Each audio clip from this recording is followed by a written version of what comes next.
Okay, lovely viewers at home, good evening and welcome once again to the channel. This is Nikki's Generation R, and we are happy to be in your homes. I know you are happy to have us in your homes as well. This is the time you are supposed to be calling a friend to tell the friend that we are live on the channel, Nikki's Generation R. Tonight is going to be fantastic. Tonight is going to be awesome. I know what we'll be treating tonight as something you've been dying to know, and we have it here on the platform. You know what to do. Just subscribe to that button on Facebook if you haven't, so that whenever we come live, you would have the notification to follow us. So just to have a brief about ourselves, this is Nikki's, the youth department of Winning House Chapel International, and where we fellowship remains the Winning House Chapel International at Abuabo of the post office traffic light, 200 meters away from the traffic light. It's a story building.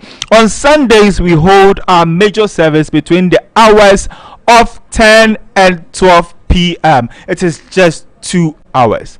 Now join me in the studios and let's welcome our guest in the studios. So to my right I have with me today, I want you to mention, I'm not going to introduce you. So to my right I have with me Osebo Samuel. You know you are trying to hide something.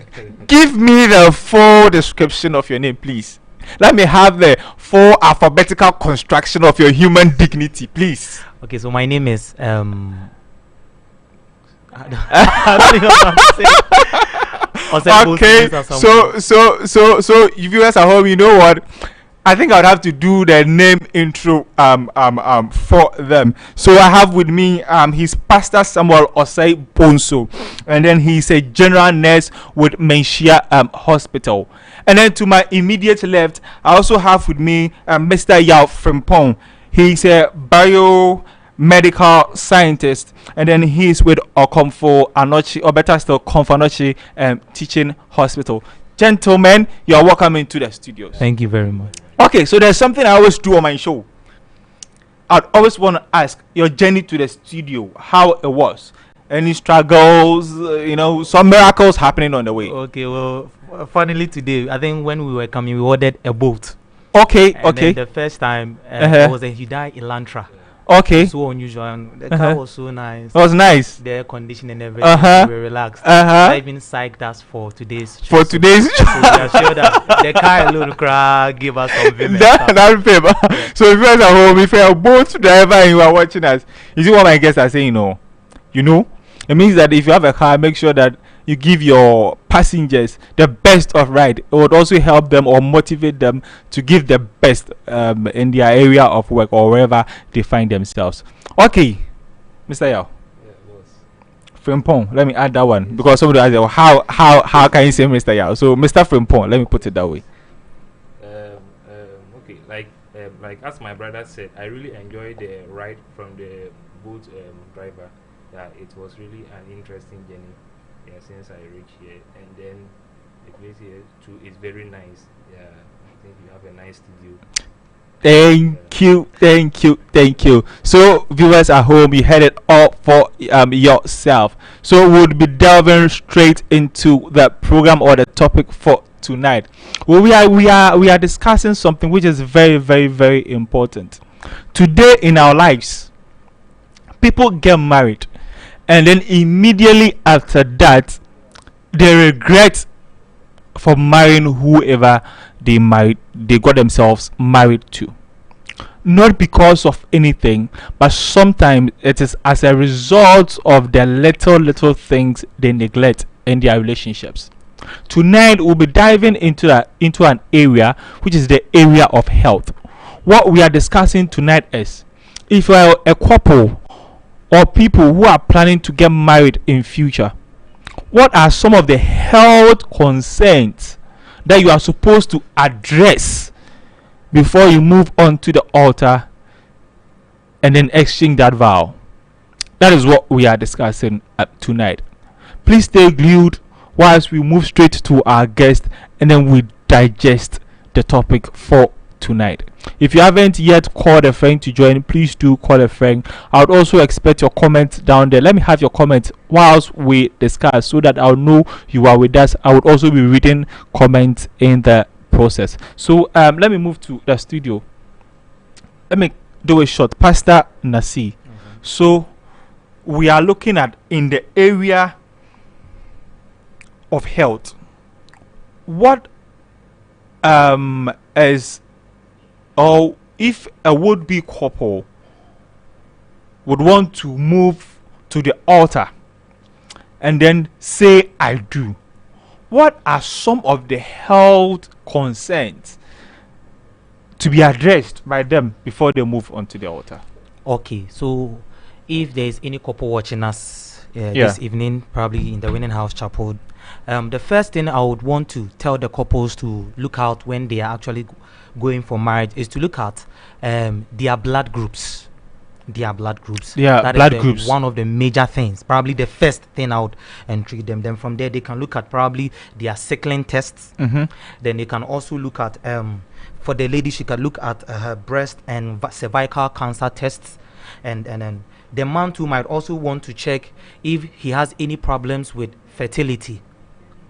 If he has any problems with fertility, I believe that since marriage is going to look at the issue of pleasure and procreation, birth, we have to actually look at if our body systems, our health systems, are potent enough to produce the babies. They are potent enough for us to, enjoy the marriage in all those other areas. So, firstly, your blood groups, your sickle test, breast and cervical cancers. The breast and cervical cancers, they are not transmitted. They develop within women as a result of some imbalances within the woman. So they can also do the test if whether they are prone or they are not prone, and see the necessary recommendations they can have against it. So that is one of the things they have to look critically before they say I do. Yeah. Okay, so I understand your terms that you are mentioning, but then to somebody at home might not understand because that person might not be in the medical field. Sure. You get it. So when we say blood group, what are we referring to, Mr. Frimpong? Okay, thank you very much for giving me this platform. Okay, when we say blood group, blood grouping or blood typing refers to the classification of blood. Can you speak up a bit for me? Yeah. Blood grouping or blood typing refers to the classification of blood based on the presence or the absence of the antigenic determinant, that's the antigen, on the surface of the red blood cells. So like someone may have blood group A, someone may also have blood group B, AB, and then O, but other two will also have blood group A positive, others blood group A negative, and so on. But we have the resource factor. But the resource factor will help us to know whether the person is having or lacking the certain type of antigen. Yeah, that's basically that. We call it blood grouping system. But we have various kind of blood grouping system in the world. We have about 800 blood groupings. Yeah. Okay. A lot. But those that are medically important are the ABO systems and the resource system. We have the KIT, the JK, the MNS, the PE, the DAFI, a lot.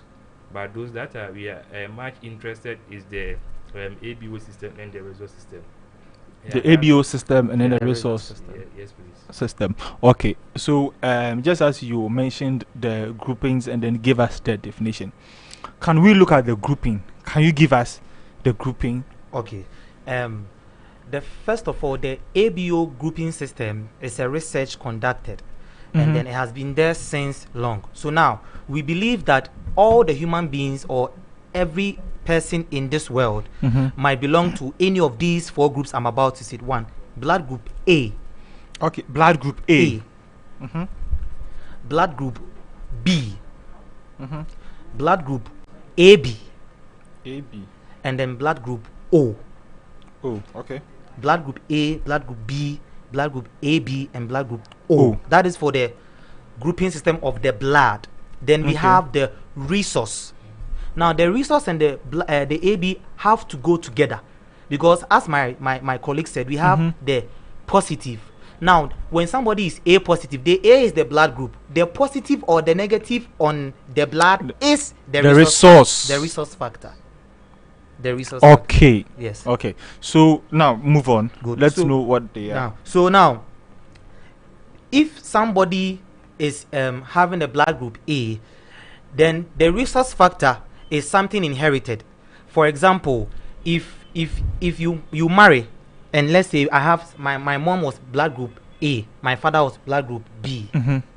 How I'll get that blood group A, B, or A depends on what we call grouping and cross matching. It's a process of fusion. That is the meiosis. The medical term is meiosis, where the chromosomes or the cells or the blood group cells fuse with each other at a particular point in time. And for we, the medical or the health people, we are able to determine this blood group by a process what we call grouping and cross matching. Grouping and cross matching. Okay. So now the grouping is that in the process of meiosis, all those blood groups will separate individually one by one. So meiosis is the process of separation. Yeah, meiosis is the process of separation. Okay. Then when they are separated, one of the blood groups, that is the A, will have to fuse with another blood group to determine the blood group of the particular offspring. That is the baby they are going to. Okay. So if I am AB, it's possible I received an A from my mom and a B from your my dad. daddy. Simple. Okay. So that is how my blood group is what being determined. Now, the positive on it, that is the resource factor. We have this notion that the fathers determine not only the sex but the resource factor, because the fathers normally carry what we call dominant genes. Okay. So the mother might be negative, the father might be positive. Because the father's chromosomes or the father's blood cell determines not only the sex but the blood cells. I also inherit the gene. So if my father is positive, I will be positive. If my mother, my father is negative, I will you'll be negative. So I am O. But whether I am negative or positive depends on the resource factor I inherited from my daddy. From your daddy. Okay, so at this point we've been able to ascertain or know what the groupings are, and then you have given us the groupings, the A, you mentioned B, the A, B, and then the O. The O.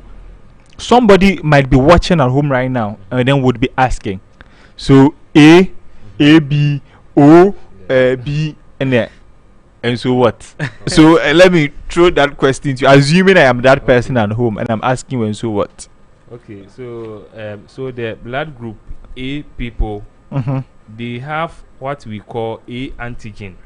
They have what we call the A antigen on the surface of the red blood cells, and then they also lacks A antibodies, but they rather have the B antibodies. That makes them to become blood group A medically. And then the blood group B people, they also have B antigens and also having A antibodies. The blood group AB, they have no antibodies, but they have A and B antigens. And the blood group O, they have no antigens, but they have A and B antibodies. Yeah. So now let's move deeper. If I say antibodies, antigens, and all of that. Okay, antigens. Antigens are immunologic substances that are produced by the immune system when the immune system finds something to be foreign in the system. Yeah. So like the antigens are something that we call immunogenic. Yeah. So like the immunogenic, they are like simple. Like let's say they are immunogenic substances that are produced in the system, and then the body will try to fight against it. And the antibodies are immunoglobulins. When we say immunoglobulins, they are proteins. Yeah, so like they are proteins, and these proteins are normally produced in response to antigen. These are produced in response to the antigen that we have in the system of the person. So the antibodies are produced in response to the presence of antigens in the system of that person. Yeah, that's basically the antigen and the antibody reaction. Okay, Yeah, so after we've known all these things at home, somebody at home will still be asking, so before I say I do, I should know my blood group. And after knowing, what is the benefit in knowing my blood group? Okay. All right. So now somebody You are asking, I love a gentleman. Why Mhm. do I need to know my blood group? There are two main reasons. Yeah. Now, before this, let me quote a scripture in the book of Genesis. Okay. The Bible says that, and man will not be a lonely person, for I, the Lord, will give him a suitable helper. The other versions use companion. Companion. Good.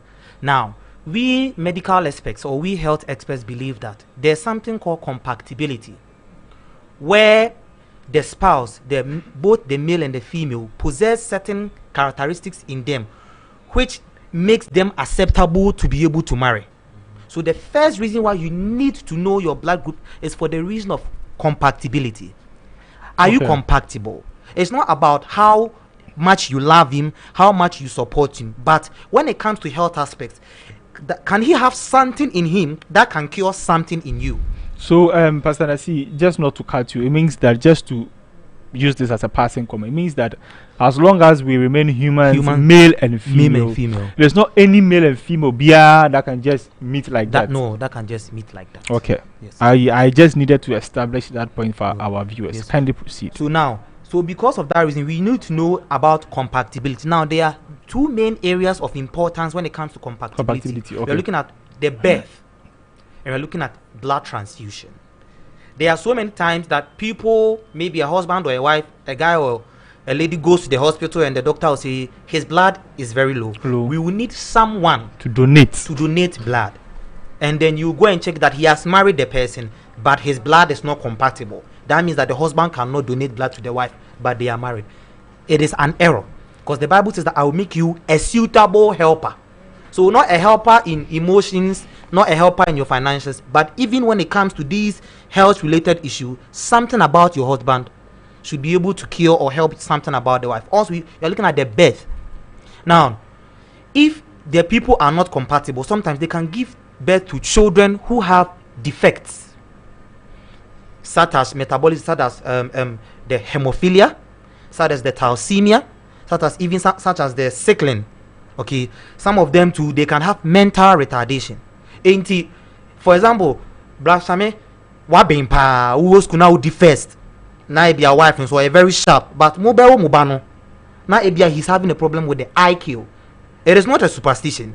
And your mommy and our papa now. Sometimes we need to look at if there is compatibility between both. Both of you. So it is very important they know whether to know that they can transfuse or donate blood to each other. And to know the type of children and the in-depth characteristics they can have, whether they can have a higher IQ, a lower IQ, these defects, all of them at birth. That is why we need to know Okay. about our blood groups. Okay. So a follow-up question to your first point. You made mention of the fact that if your wife is sick at the hospital and then both of you are married and then your husband is not able to donate blood for the wife, and then you are saying that that is an error. That is the area I would want us to delve into.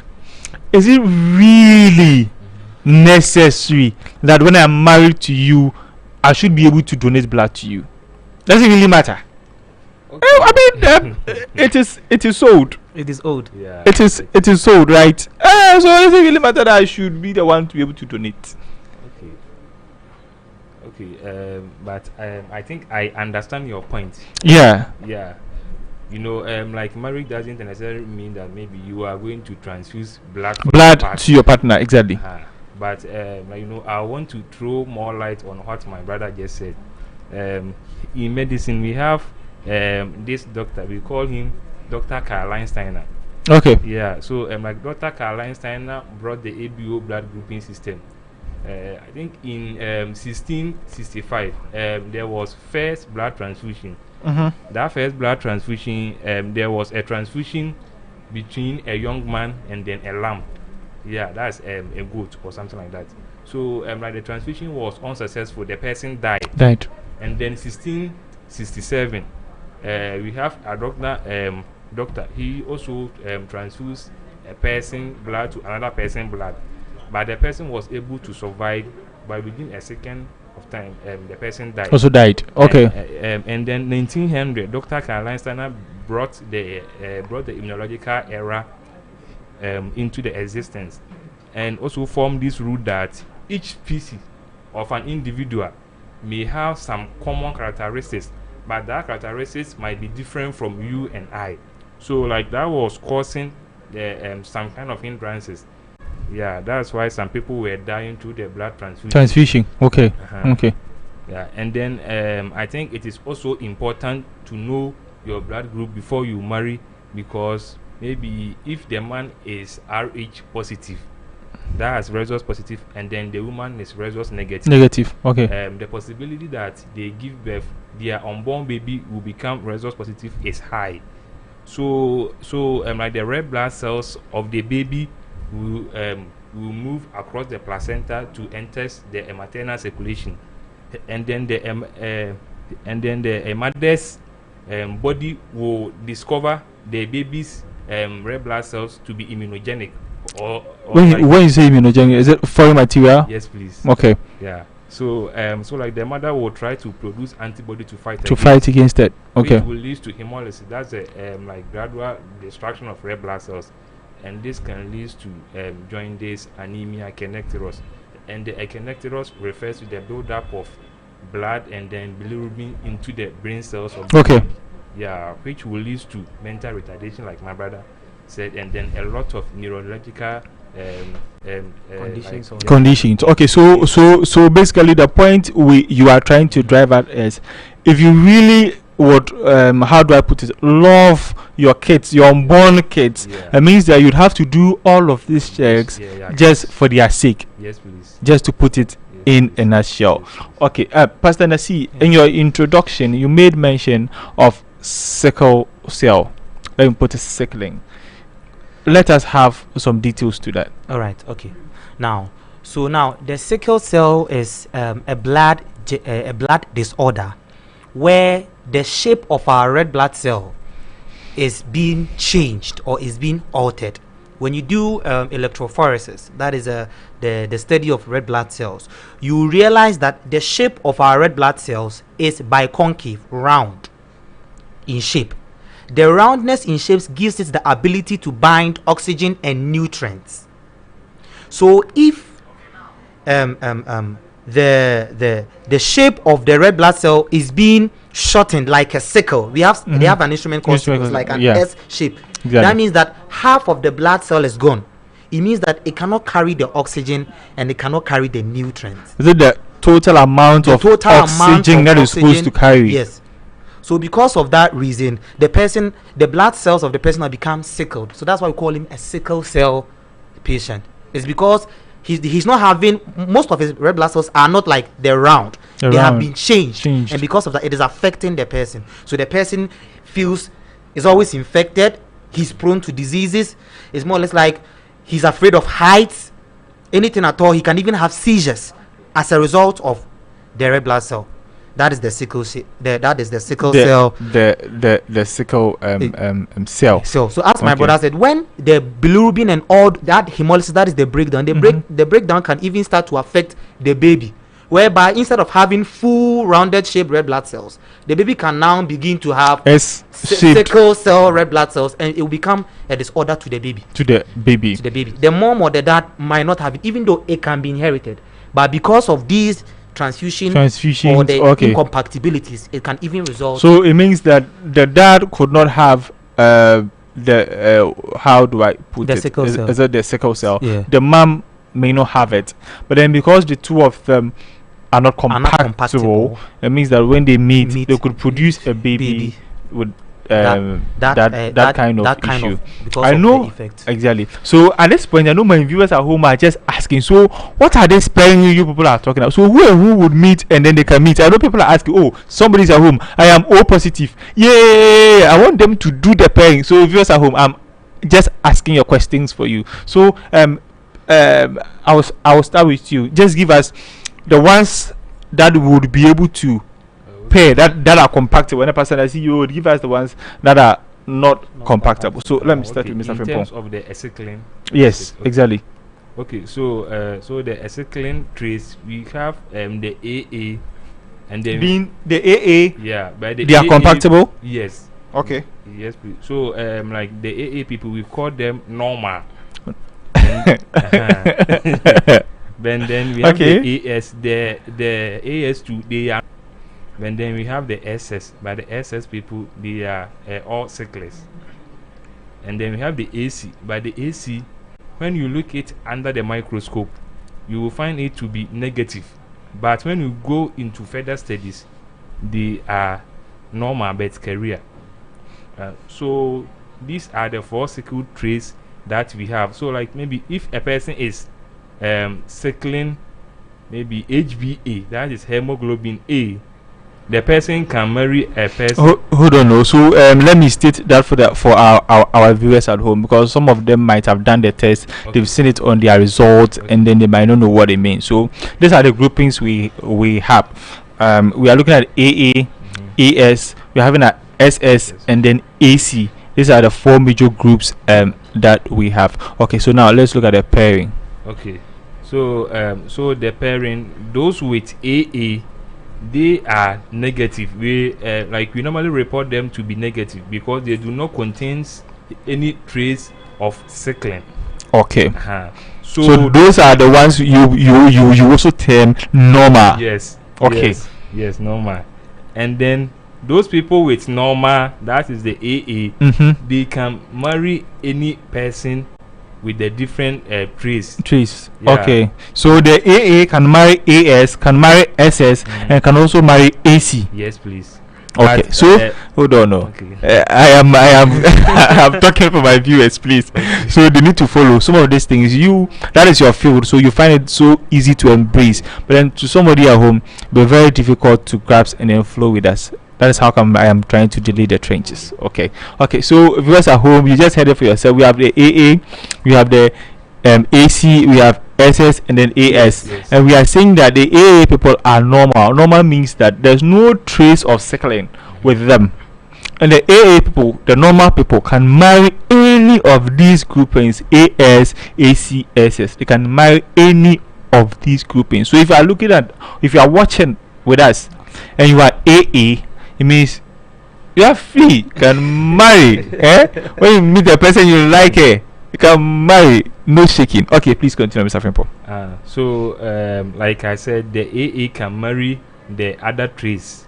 Okay. But like let's say maybe if the person is a sickler and then the person meets someone who is AA, they can marry, but 2 of their offspring will become a normal but carrier, but they won't they won't exhibit the signs. Yeah, but the signs for you to know. But they will be living a normal life. But so like that one is not not all that difficult.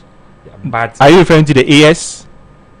Yes. AS. Yeah. Okay. AS. So it means that if an A marries an AS, there's the potential that they would give birth to a child with AS. Yes, please. It means that the child then becomes a carrier. Yes, please. But then it is manageable. Yes, please. There are no signs of sickling activity. Yeah. Okay.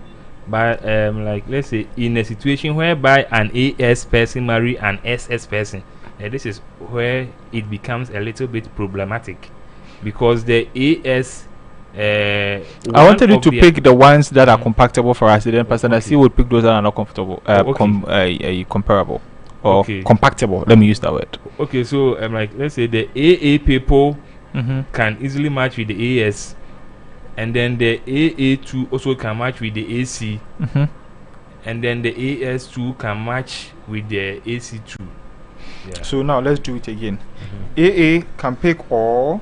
Yes, AA can pick all. AA can pick AS.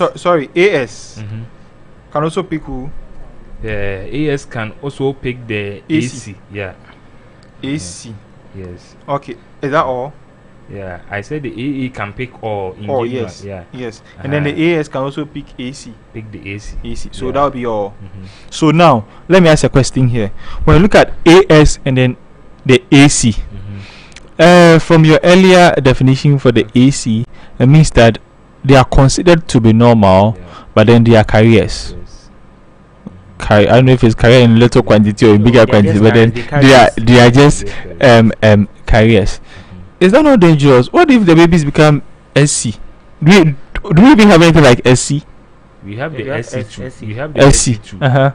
We have the SC2, but that one too, like that one too, you can't notify it under the microscope unless you go further to do the HB electrophoresis. So like the HB electrophoresis will split the various hemoglobin according to their migration, depending on the depending on the electric field they have on the surface of the red blood cells. Okay. So like we have the hemoglobin F, that's the fetal hemoglobin, but that one too is mainly found in children. But you know, some adult too tends to have it because that fetal hemoglobin was not detached from it. So I think I did someone HB electrophoresis. Then the person is about 26 years. Okay. But the person still carries the hemoglobin F. Oh, baby hemoglobin. Yeah. So, okay. Thank you, Mr. Fimpo. So, Pastor Nasi. Yeah. Now let's come to those that are not compatible. All right. So those that are not compatible is when you have somebody who is AS and he's getting married or attached to somebody who is SS, or somebody who's having an AC getting married to somebody who is an SS. So that means that when anyone who is a carrier gets married to anybody who has the sickle cell, the outcomes are very bad. Very bad. All their children. You see, that is only 25% of the 100% who will be a carrier. The rest of them, they'll all be sickless. yes. So you look at them, you only get genotypic or phenotypic ratios like 1:3 or 1:4. Okay. So let me follow up with that. So for example, someone is let's say you said the AS and the AC. AS and AC are carriers. If The any AS of them and AC are carriers. if any of them just get married to the SS, for them, if any of the carriers just gets married to the SS, that is so deadly. that is deadly. It, So it is a no-go area. No. So carriers shouldn't get married to people who have the sickling status, irrespective of how much they bond. Okay. So viewers, if you are home and you are watching, and I know issues with love sometimes it is very dicey. I know you are dying for this person. You have the feeling that you guys are very, very compatible. Me like move flow more click it. That is the word they use, right? You see, yeah, click it. But then tonight we are opening your eyes to something. You might think that Master your door, the other baby embra. We would move to that aspect. The other baby embra before we leave here. We'll move to the baby embra now. See, some people should I say disobeyed the rule, and today they are paying dearly for it. So it is not something you are supposed to joke with. So Pastor Nasi, the AC and then the AA people, maybe somebody is watching me and then that is what they have now. Is it possible they could give birth to somebody a sickler? All right. Now, AC and AA, right? They can only give birth to one person who is a carrier, But not a sickler. but not a sickler. Can never happen. Can never happen. The person will be a carrier. That's why I said we call something grouping and cross matching. By the grouping and cross matching, we'll be able to determine the blood groups and even the next 4 children you have, what sickling status they will have. I wish we could demonstrate the grouping and cross matching so that it's a simple thing, so that even those at home will be able to use. Now I'm going to do something and show it to my camera if they can zoom in. All right. So Okay. now somebody is A, somebody is AC. I've circled all of them. Now this is when you have AA, you are normal. When you are AC, you are a carrier. Now I'm going to demonstrate the grouping and cross matching process so that you see it. Now with the grouping and cross matching, the first one fuses with the first one. The first one. Then the first one fuses with the second one. Then the second one fuses with the first one. Then the second one fuses with the last one. The last one. So if you look at it, you see that I have done something like a WW. If you are going to trace it up, this A is fusing with this A. So we have AA normal. AA. Okay. That same A is fusing with the AC, the carrier. The carrier. Then we have another A fusing with another A, which is normal. Normal. Then we have another A fusing with another C, which is what? Career. So normal career. So you're having two normal children. You're having two normal children, but they are careers. They are careers for the sickle cell. So that is how we demonstrate the grouping and cross matching process. So anytime you know you are AA, just separate your genotype. Separate the two of them into 4 separate ones. Then match the first one to the third one.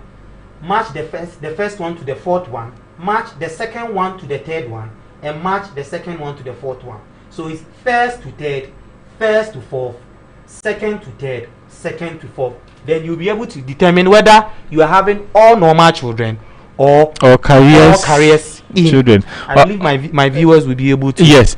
With this wonderful illustration, I think they should be able to do that. And then you could do same for all the other groups yes, even if the person is blood group O, blood group OAO, blood group BO, blood group AA, blood group AB.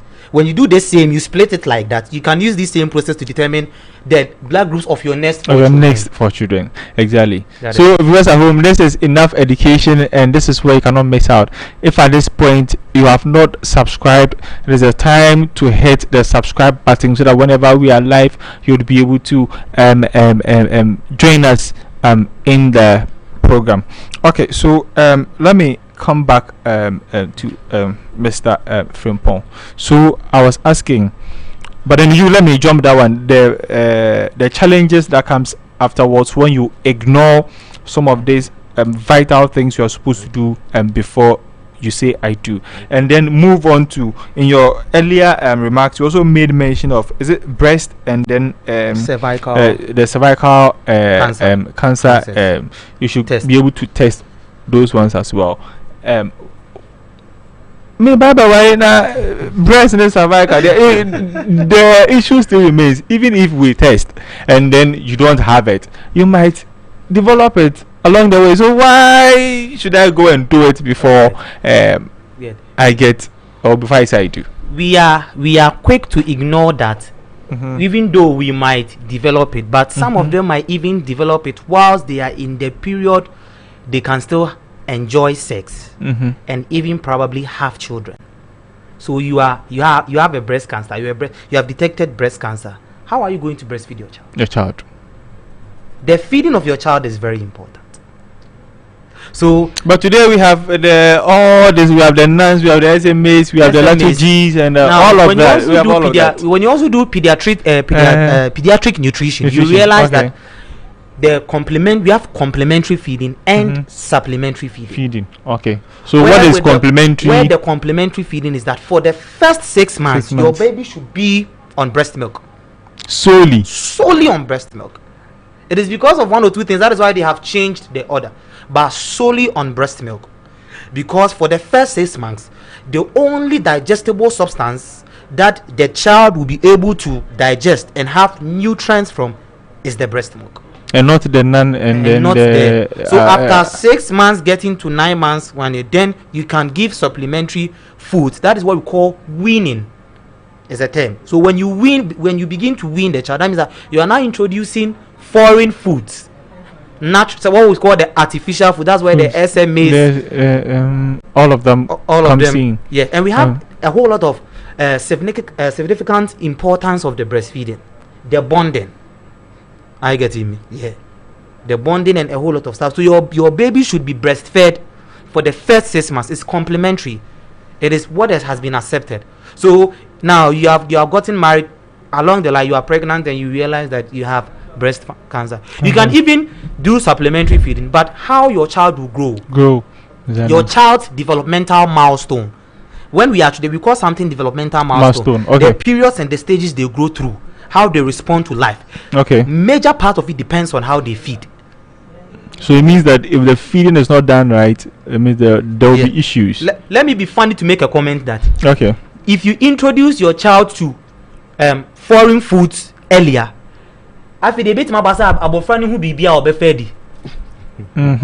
because naturally, the person was exposed to. I don't want to say mofra. Naturally, mofra. When you see them, anything at all, they go straight to the mouth.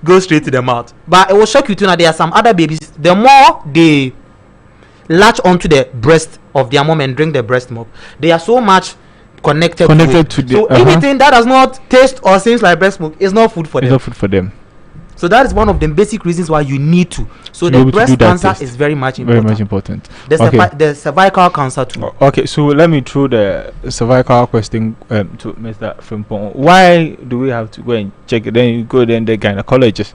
Then no, yeah, you know maybe to check. So me jira mbabe wiring so o fifi say answer mako wiring the adding. Okay, so so the cervical cancer is normally caused by a virus. Okay. It's called HPV, human papilloma virus. So this virus, Can you repeat that one for me? we call it HPV, human papilloma virus. Okay. So this virus normally affects the cervix of the female.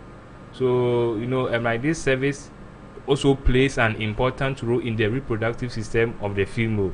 So if the cervix is not functioning well, I think it can also alter some normal function of the fallopian tube and some of the organs of the female, which will make it difficult in childbearing.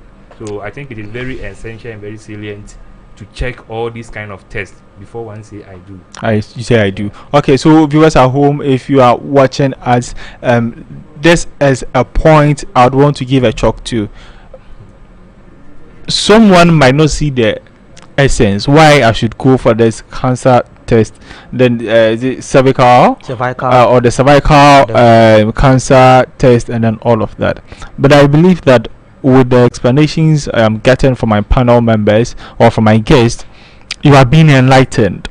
We shouldn't take some of these things for granted.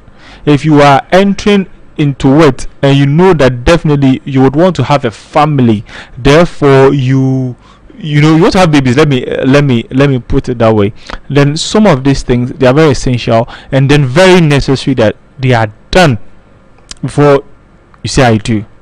Today we have a lot of homes that are struggling simply because there is no baby in the house. I am not sitting here and saying that if there is no baby in the house, it is due to some of these challenges. There are other challenges, but then tonight we are discussing solely issues that has to do with our health.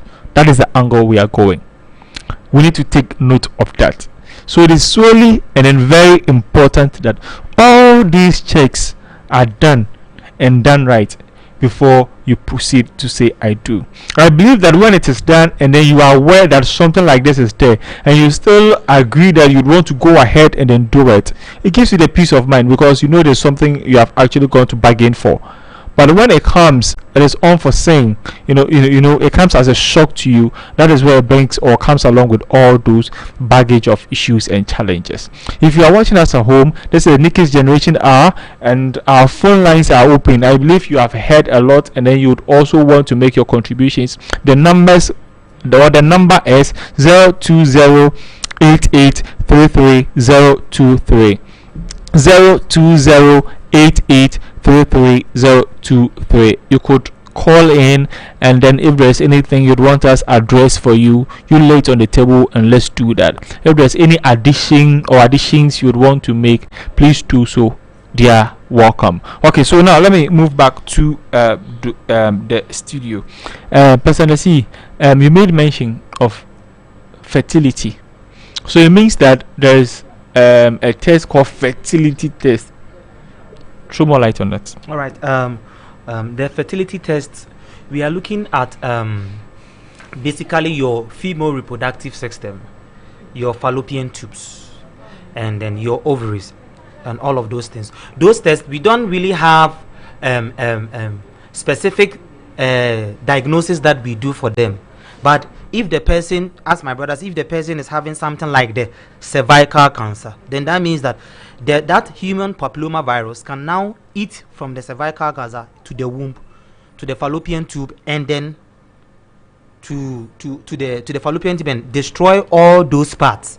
I get it. So the fertility test is not necessarily a test, but it's something it's something like a basis we make from when that person has the cervical cancer. Mm-hmm. That means that the person can be prone. So the patient might be might having infertility problems or might not be able to give it based on the fact that she is having cervical cancer. So that is the fertility basis.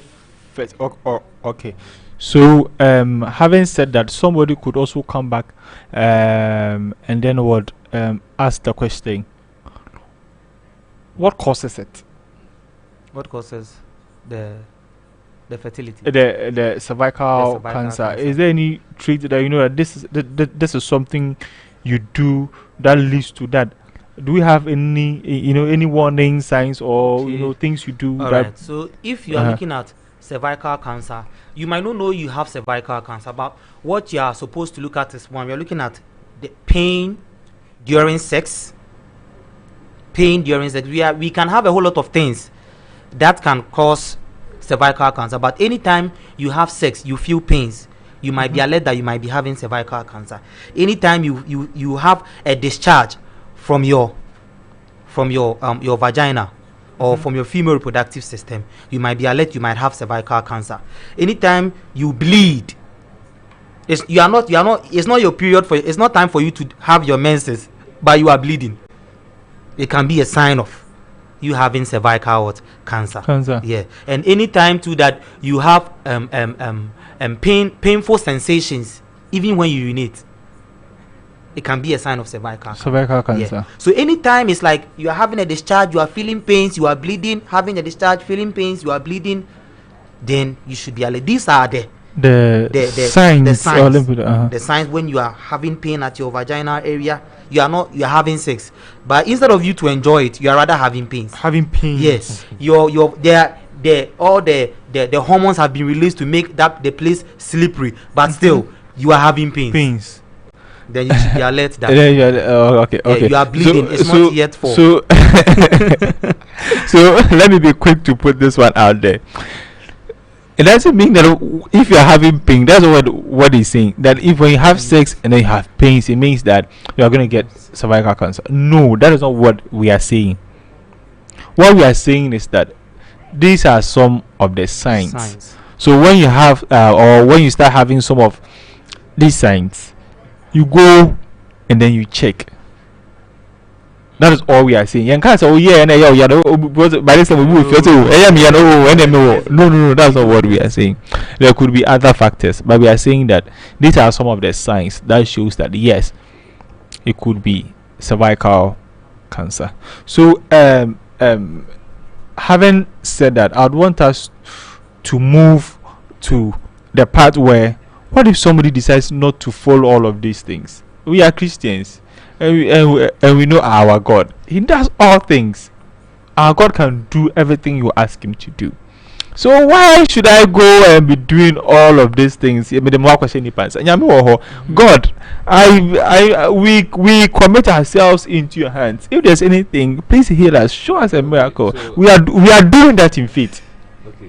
Mr. Frimpong. I would like to throw much light on what my brother just said about the cervical cancer.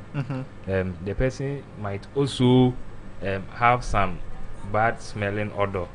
Odor. And then the person is advised to go to the hospital so that sample maybe can be taken to the lab. And then we have these two kind of tests. We call it HPV test. That is the human papilloma virus test. That one we test for the DNA of the virus, and then we have the pap smear test. So the pap smear test, the person will go to the lab, and then we have some kind of cutting, we have some apparatus over there. So we would take some kind of swab from the vulva or from the cervix, and then it will be sent to the lab, and then we'll process it, and then we'll view it under the microscope by the pathologist. Okay. Yeah, to show maybe if there is any pathological disorders with their tissue. So that one we normally do it. I've done it. Yeah, I've done some before. I've screened some before.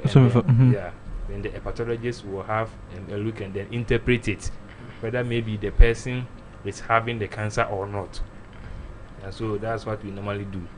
So I think I will encourage each and everyone to go to the hospital if the person is maybe suspecting these kind of symptoms. Yeah. Okay. Because you just can't look at the person's face and say you have it. Yeah. Exactly. It has to be medically proving that you have it. Okay. So to my next question, if somebody decides not to do any of this and then would want to move by faith. But then before, let me ask this one: when somebody has the condition cervical cancer, can it be cured? Definitely. Okay, so that is the answer. Definitely, there's a cure. There's a cure. Okay. When you have the cervical cancer, there is no cause for alarm. There is no cause for alarm because it can be treated with. We can be treated with the processes we use for treating any cancers. Okay. We have three main processes. We have the surgery, we have the chemotherapy, and we have the radiation.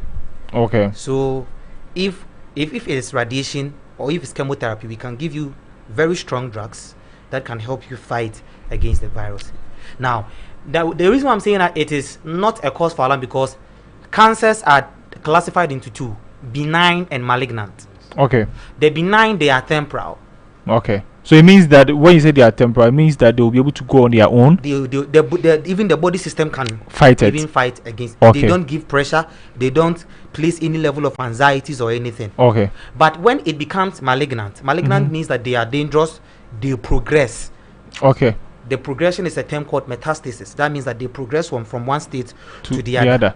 So the earlier you detect it, the better. But if you don't detect it and then it has metastasized, then you are realizing that you have sex, your husband is okay, you feel you are okay, but you have not conducted the test, but you are not able to give birth, you are still having these signs and symptoms, then you should realize that it has gotten to that. And that is when the process of either surgery or chemotherapy or radiation will be used as one of the treatment protocols to be able to cure that. So I am very comfortable with the fact that you said yes, we have processes that we could use to be able to cure. That is very comfortable and good to hear. So now to my main question: moving by faith, we are not going to do any of these checks. We are moving by faith. So we are looking at the repercussions if we decide not to do that. What are some of the repercussions? Some of the repercussions, if you decide. Kindly speak up for me. Some of the repercussions, if you are not to do like what we have discussed. Yeah, sure. Okay. Yes. Okay. So concerning the sickling, maybe if you doesn't know the sickling status of your partner, the offspring can have some kind of discomfort, such as anemia, because sickle cells normally tend to have the sickle shape, and this sickle shape, they are not the normal biconcave red blood cells, so they normally breaks up easily. The normal duration or the lifespan of red blood cells are 120 days. So every 120 days, your red blood cells replenish. So those with sickle cells, their red blood cells, they normally degenerate. They normally break down or hemolyze before the 120 days. So this makes the person normally become anemic, and then also there is also episodes of crisis and pains, because hold on, before you move on to the episodes of crisis and pains, somebody who might be at home would be asked, when you say anemic, what is anemic? Okay. Now now anemia is basically when you have low amount of blood in your body system. We call something hemoglobin. Okay. Hemoglobin is more or less like the combining power which combines blood, oxygen, and nutrients in the body. So now, for the range of blood, a female should have a blood amount, or let's say an HB level of probably, let's say 13 to probably 19, 20. Okay. A male should have probably 15 or 16 to 19. The reason why we are saying female should have 13 is because every month they undergo menstruation, so blood has to come out of their system. Okay. Now, when these anemia stands out, that means you have a low blood. Instead of having 13 to 19, you're having something like 10. 10, exactly. Already what shorted? What shorted blood? Oh, your bowel shorted that the down was our anemia. Oh, your bema 15. You're having something like 9, 10. So sometimes this anemia, immediately you realize that your blood level is a term, we call it HB. Anytime your HB level is low, you are anemic. You are anemic. And because of that, you begin to feel tired. You are tired. you begin to feel dizzy. You have blurred vision.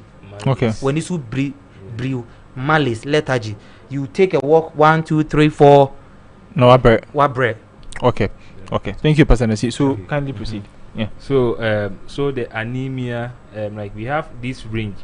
If any person falls below 7 grams per deciliter, the person totally becomes anemic. That is international standards. Okay. Yeah.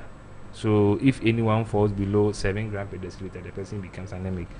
And then we have episodes of crisis and pains, because we all know the vessels of the blood to be very smooth. Since the blood cell becomes sickle, like it has become a sickle, the sickle blood normally find it difficult to pass through the smooth vessels of the blood. So like it will just meander its way, and then it will cause some kind of discomfort for the person. Yeah, okay. that causes the episodes of crisis and pain. Okay, and so you notice that people who are suckling, sometimes they are cold, sometimes they are they are just down. So those are the episodes of crisis you are referring to.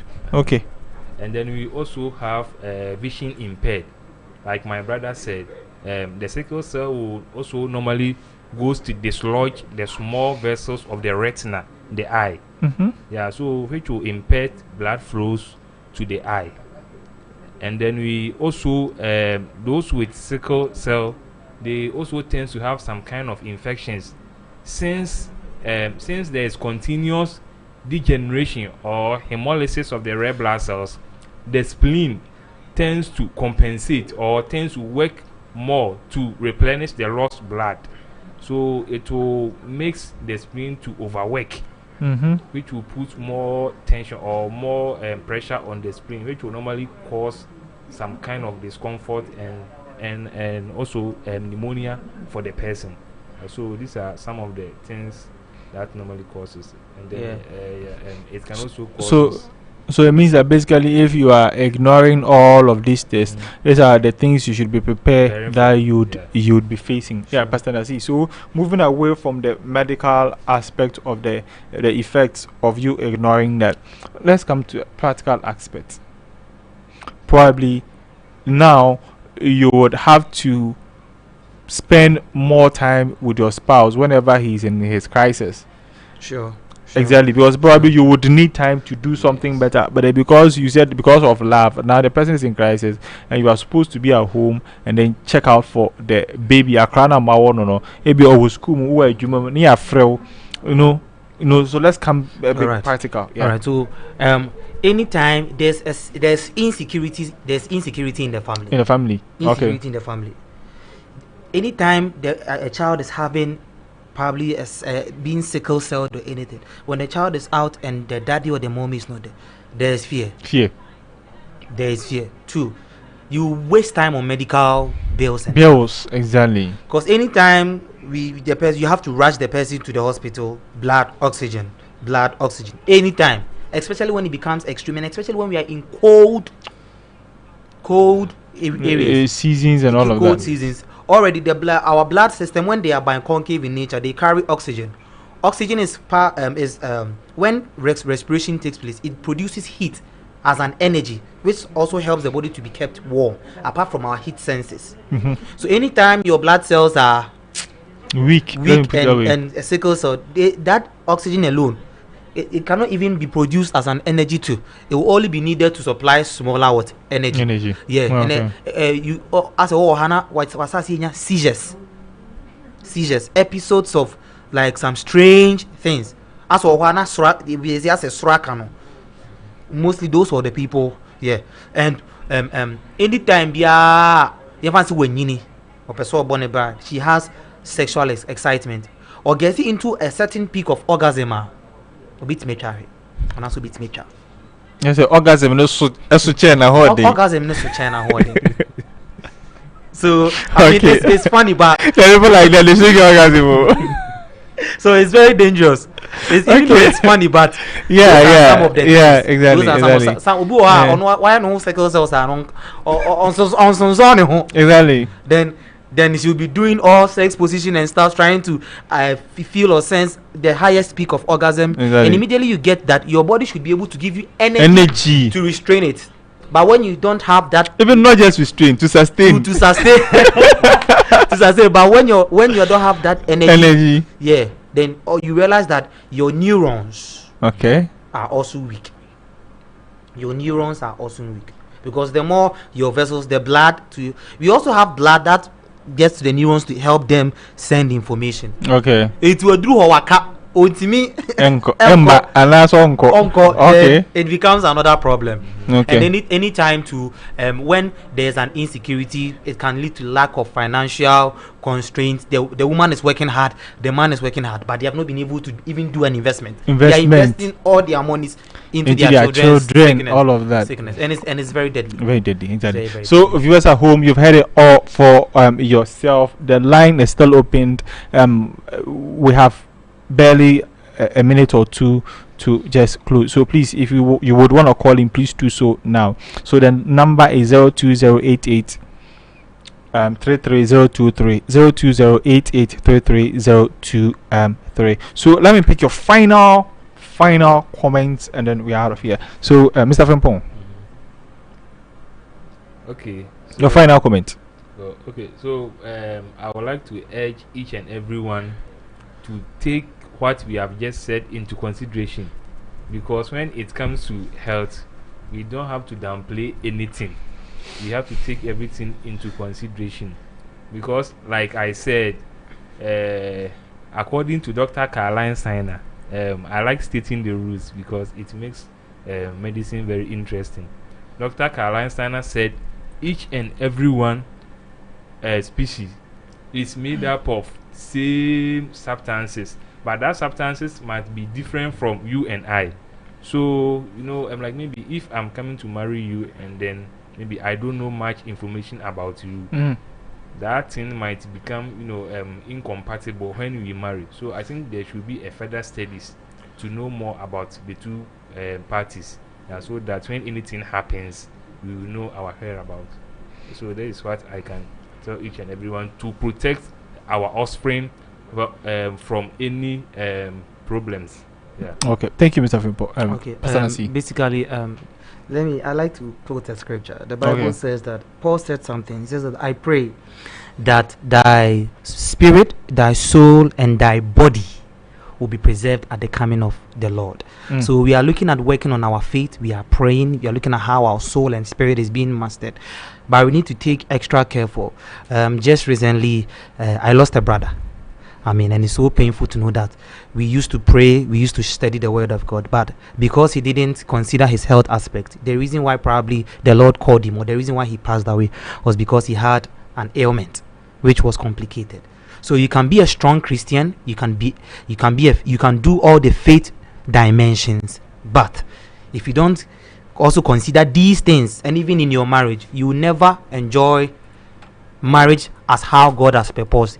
God is blessing you, but you are not seeing the blessings because of these things. So let us also give adherence to the health status even before we stand before the aisle and the altar and say, I do. So thank you very much, Pastor Nasi, for that wonderful closing or your final statement. I don't want to belabor the issue, but then you have said it all. What I would also be adding to it is that, you see, God will never come and do what is humanly possible for us, because it is human.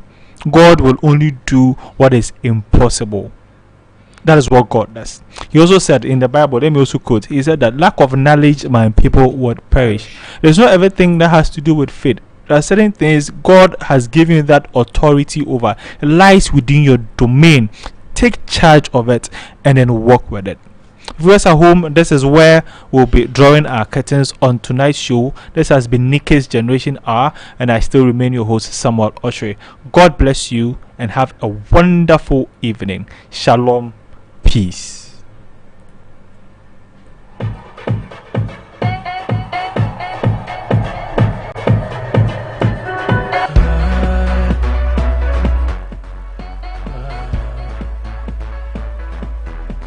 Everybody put your one hand up.